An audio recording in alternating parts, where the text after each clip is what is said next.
It's autumn. It's autumn in Pennsylvania. Well, it's autumn everywhere in the northern hemisphere, so there you go. And it's time for some apple walnut cake. Grab some apples and let's go. Don't forget to preheat your oven. Make your nut filling first. And note to self, use a tripod. I don't know why I can't remember to use a tripod when I make a video.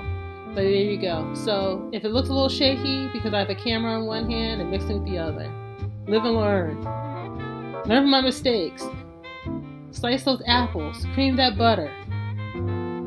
Get all your frustrations and loneliness from quarantine.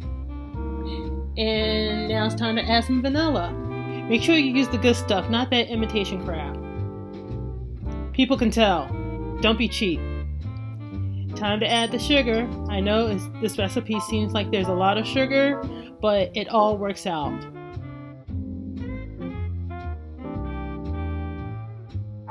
Mix it until it's nice and fluffy. But when you're adding ingredients, make sure you slow it down first and then speed it up, because you will have a mix-up that you will soon see.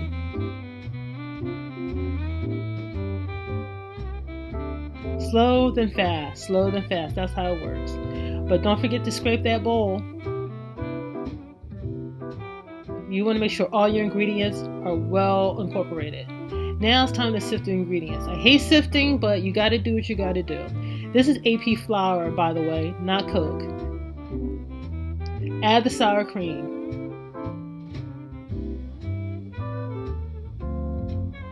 If you sift on wax paper, it's easy to mix up in your batter. Put it to the side. Keep things on slow. And don't forget to alternate your dry with your wet. In this case, the flour with the sour cream.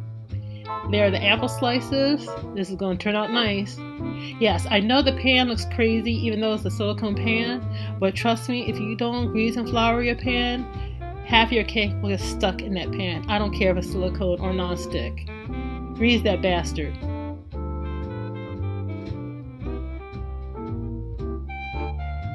Do 3 layers of batter, 2 layers of filling. Make sure the last layer is there. And if your father asks you to warm up his dinner since you're using the oven, be a nice person and do it.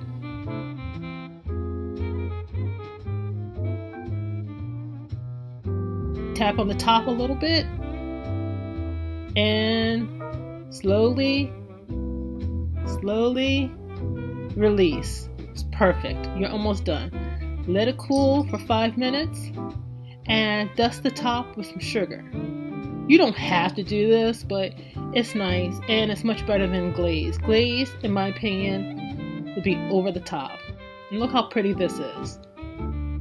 And it's much better than pumpkin cake, because pumpkin cake is gross. Look at that caramelization. Come on. It's heaven.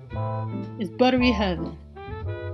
And it goes great with a cup of coffee or tea. You can make this for a gift or keep it for yourself or to share with your friends so you can show them how awesome you are. And it's so easy.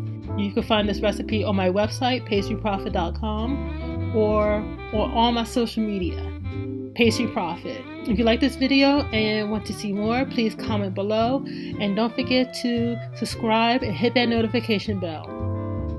Talk to you soon. Take care.